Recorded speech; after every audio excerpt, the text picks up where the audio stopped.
Question number देखो 10 में देखो, क्वेश्चन नंबर 10 के अंदर क्या दे रखा है आपको? आपको दे रखे हैं दो पोल दे रखे हैं इक्वल हाइट के। तो दो पोल मैंने कौन से ले लिए? एक ए बी ले ली और एक सी डी पोल ले लिया। दो पोल ले लिए इक्वल हाइट के और उनको नाम दे दिया एच एच। उनकी लेंथ हमने लेट कर ली एच और एच। वो कह रहा है ये जो दोनों पोल है ना, ये एक रोड है जिसकी चौड़ाई मैंने लिख ली ए सी। एक आइदर साइड, ये दोनों पोल क्या है? आइदर साइड का मतलब होता है एक इस एंड पे है रोड के, एक इस एंड पे है, एक दूसरे एंड पे। ठीक है, तो मैंने रोड कितनी वाइड दे रखी थी? 80 मीटर वाइड दे रखी थी। ठीक है, अब कह रहा है इसी रोड पर एक पॉइंट है, उस पॉइंट से दोनों जो ये हमारे पोल है उनके टॉप का एंगल ऑफ एलिवेशन दे रखा है, एक 60 डिग्री और एक 30 डिग्री। एक 60 डिग्री और एक, इस पॉइंट से पोल के दोनों टॉप का एंगल ऑफ एलिवेशन कितना दे रखा है? एक 60 डिग्री और एक 30 डिग्री। ठीक है, अब वो हमारे को कह रहा है दोनों पोल की हाइट भी बतानी है, दोनों पोल की हाइट भी बतानी है और ये भी बताना है कि जो पॉइंट था वो दोनों पोल से कितने डिस्टेंस पर था। मतलब x और 80 माइनस एक्स, इन दोनों की वैल्यू भी बतानी है। रोड पे जो पॉइंट था जहाँ से एंगल ऑफ एलिवेशन बना, उस पॉइंट से दोनों पोल का डिस्टेंस कितना था, मतलब ये डी ए और डी सी भी निकालना। मेरी बात समझ में आ गई? तो जितना हमने ये करा, सबसे पहले तो उसको नाम दे देंगे A B and C D are equal pole. ठीक है, और let D be a point on a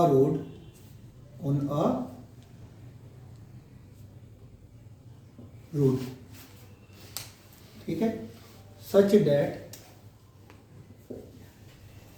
eight the point of D the angle of elevation of top of tower is, top of pole is 30 degree and 60 degree. ठीक है, ये जितना भी हमने given data यहाँ पे बनाया वो मैंने लिख दिया। ठीक है, अब यहाँ पे लेट ए बी और सी डी ये हमारी इक्वल हाइट के कितने है? एच के। और यहाँ पे लेट ए डी मेरे पास कितना हो गया? एक्स। और डी सी कितना हो जाएगा मेरे पास? 80 माइनस एक्स। डी पॉइंट है ये मेरा कितना हो जाएगा? ये मैंने एक्स माना, ये मैंने 80 माइनस एक्स मान लिया। और ए बी और सी डी ये मैंने मान लिया एच, ये मैंने मान लिया एच। इतनी बात क्लियर होगी? अब ए बी डी इस राइट ट्राइंगल पे आ जाते हैं। In right triangle A B D, ठीक है, ए बी डी में क्या करते हैं हम? वही perpendicular upon base, A B upon A D perpendicular upon base कितना होता है? 10 30 डिग्री। 10 30 कितना होता है मेरे पास? 1/√3। ए बी की वैल्यू है एच, क्रॉस मल्टीप्लाई करके √3 एच इज इक्वल टू कितना आ जाएगा? एक्स। ये इक्वेशन 1 आ गई।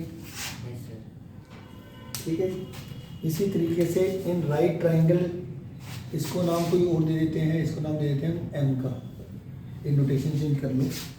इन right triangle M D C के अंदर, एम डी सी के अंदर क्या होगा? M C upon D C is equal to कितना हो जाएगा? 1060। M C upon D C कितना हो जाएगा? 1060। एम सी की वैल्यू होगी एच। यहाँ से भी हम ए बी अपॉन ये सी एम लिख लेते हैं, नहीं तो नोटेशन चेंज कर दी थी ना ये अभी हमने। ठीक है, तो डी सी हमारे पास कितना हो जाएगा? ये एम सी तो हमारे पास हो गया एच और डी सी हमारे पास है 80 माइनस एक्स। और 1060 की वैल्यू कितनी है? √3। 1060 की वैल्यू कितनी है? √3। इसको क्रॉस मल्टीप्लाई करो तो कितना आ जाएगा मेरे पास? ये 1060 हमारा √3 हो गया ना। अच्छा, यहाँ से हम हमें वैल्यू h की भी निकालनी है और x की भी निकालनी है, दोनों निकालनी है। तो आप क्या कर सकते हो यहाँ से कि क्रॉस मल्टीप्लाई करोगे √380 minus X is equal to H आ जाएगा। ठीक है, और जो x की वैल्यू क्या थी हमारी √3h, तो यहाँ पे यूजिंग 1 लिखेंगे, यूजिंग 1, और √380 माइनस ये x की जगह में क्या पुट कर दूंगा मैं, √3h is equal to H. √3 को 80 से मल्टीप्लाई करोगे तो कितना आ जाएगा, 80√3, और √3 को 3 से मल्टीप्लाई करेंगे, √3 इंटू √3 3h आ जाएगा is equal to H. Minus 3h वहाँ पे जाके कितना आ जाएगा, प्लस का 3h, 80√3 4h is equal to 80√3, 4 को डिवाइड में लेके जाओगे 80√3 अपॉन 4, ये कितना आ गया 20√3 आ गई एच की वैल्यू। एच की वैल्यू कितनी आ गई 20√3 मीटर।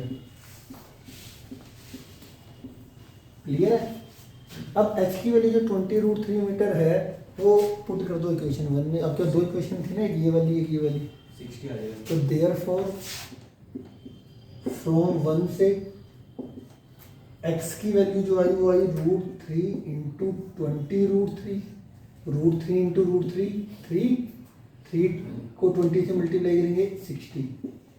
x की वैल्यू कितनी आ गई, अब x की वैल्यू अगर मैं 60 यहाँ पर देखूँ, जो D पॉइंट था वो दोनों पोल से कितने डिस्टेंस पर हो गया, एक 60 और दूसरा 80 माइनस 60 20।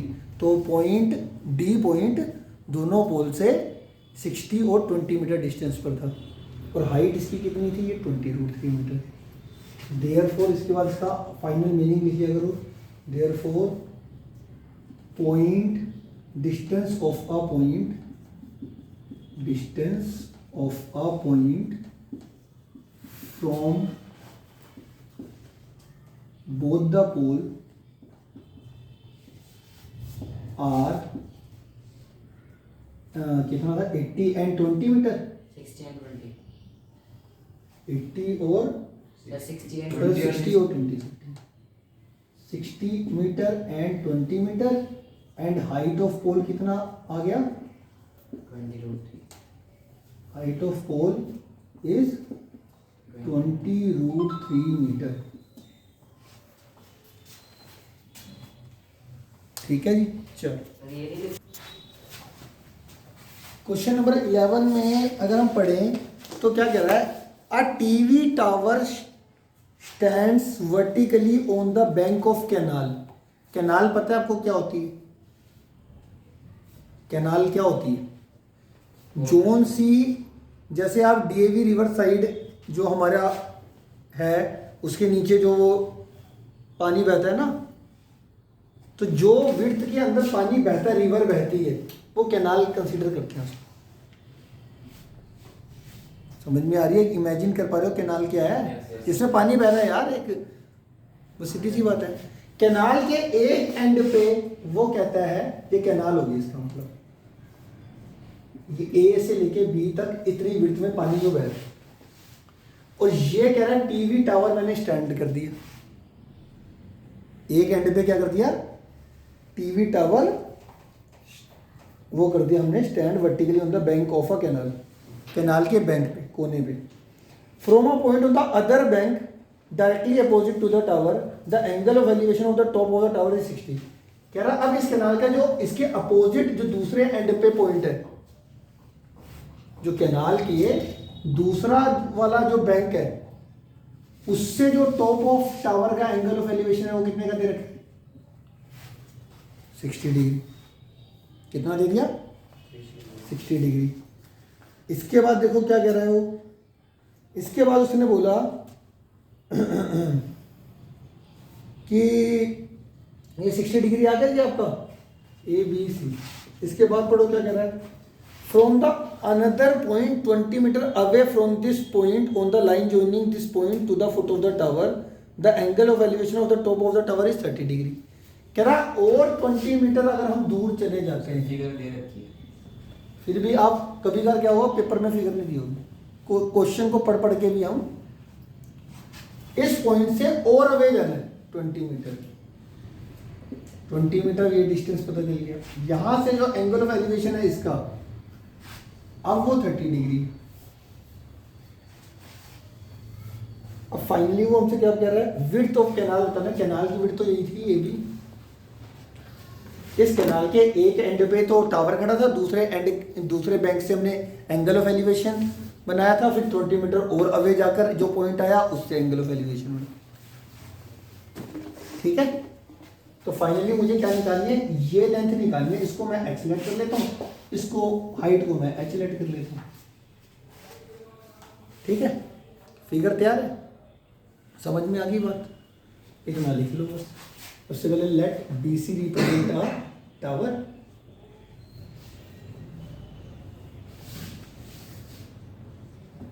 टावर ठीक है।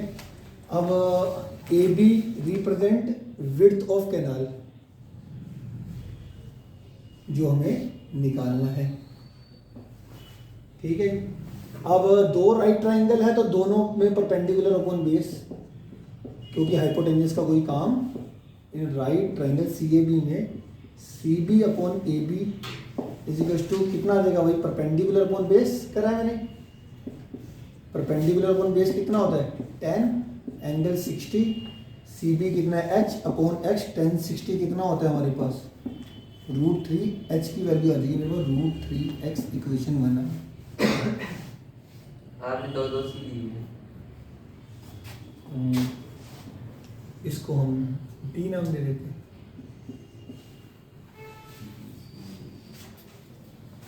ठीक हो गया जी।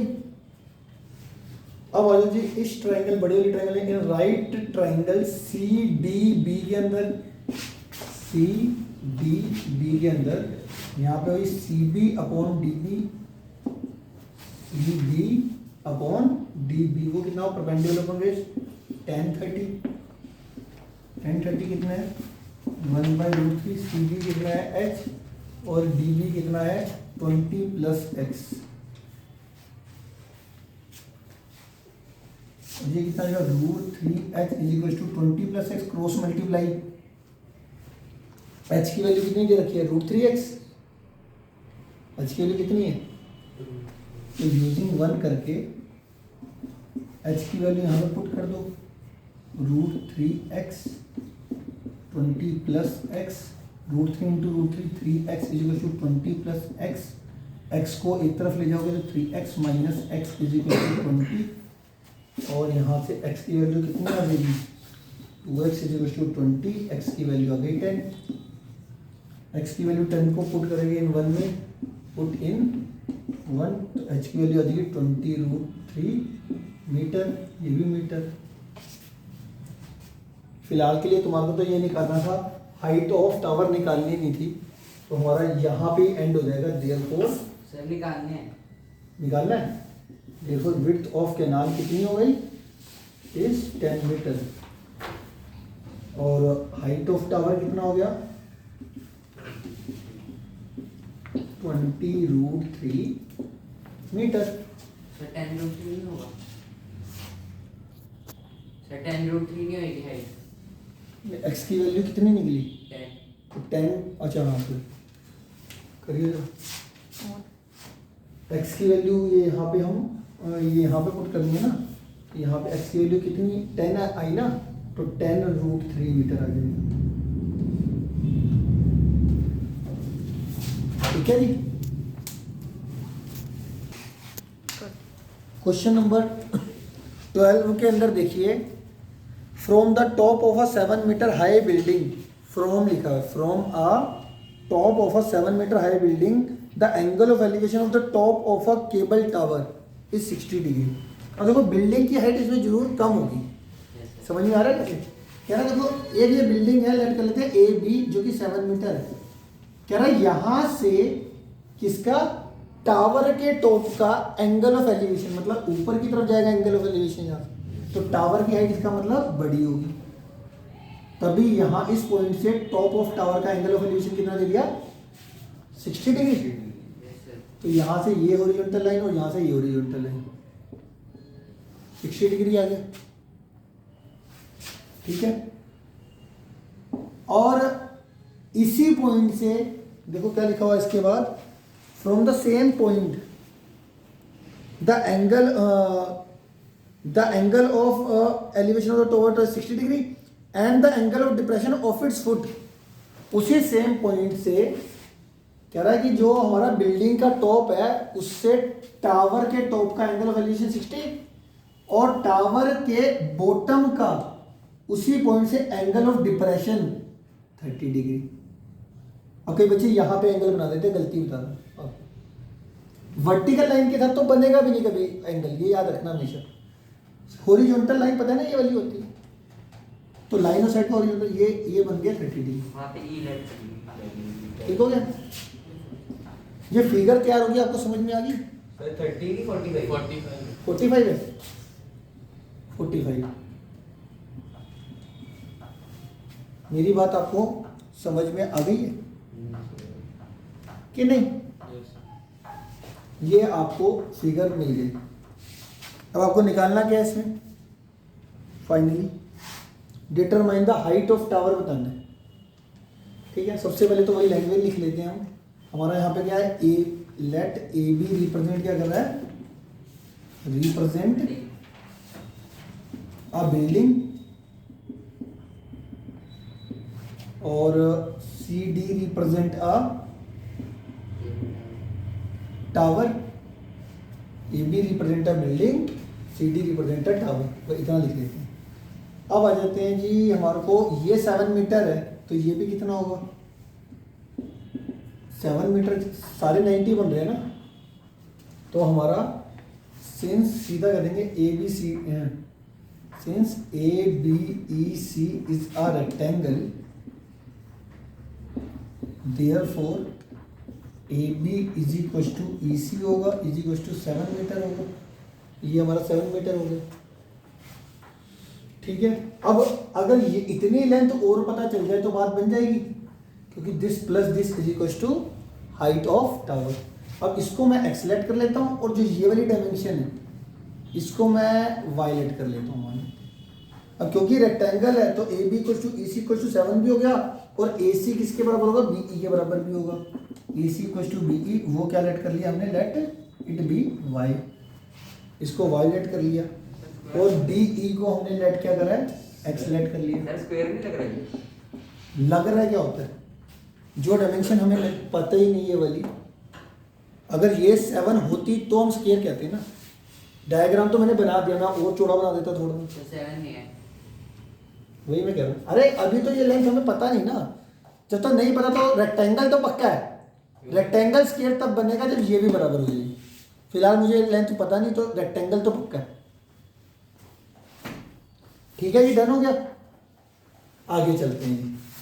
अब मैं क्या कर रहा हूँ कि मुझे ये लेंथ इस राइट ट्रायंगल के अंदर मुझे एक्स निकालना है ना। इस एक्स के अंदर देखो एक भी साइड मुझे नहीं पता, बट इस राइट ट्रायंगल के अंदर मैं देखूँ इसमें एक साइड पता, तो ये वाली साइड कॉमन वाली साइड निकल जाएगी।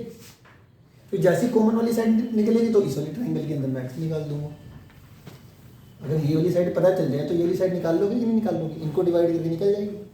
तो मैं सबसे पहले क्या करता हूँ, in right triangle B E C ले लेता हूँ।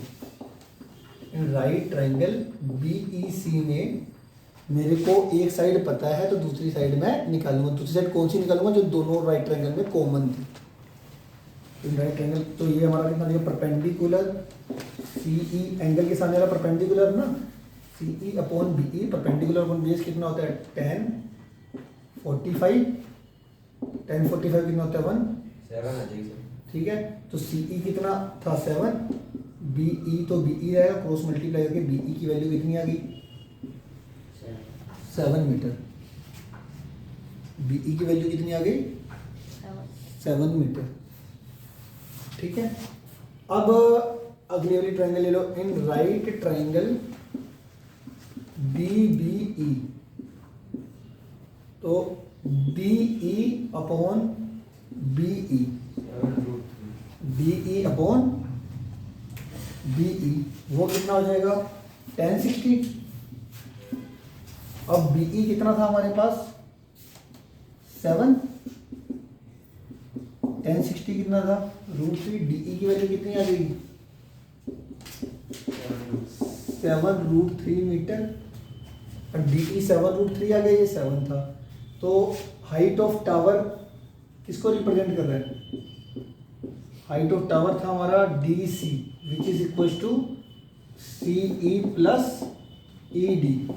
सी ई कितना है 7 और डी ई कितना है 7√3, कॉमन लेके 7 कॉमन ले लिया, 1 प्लस √3 मीटर।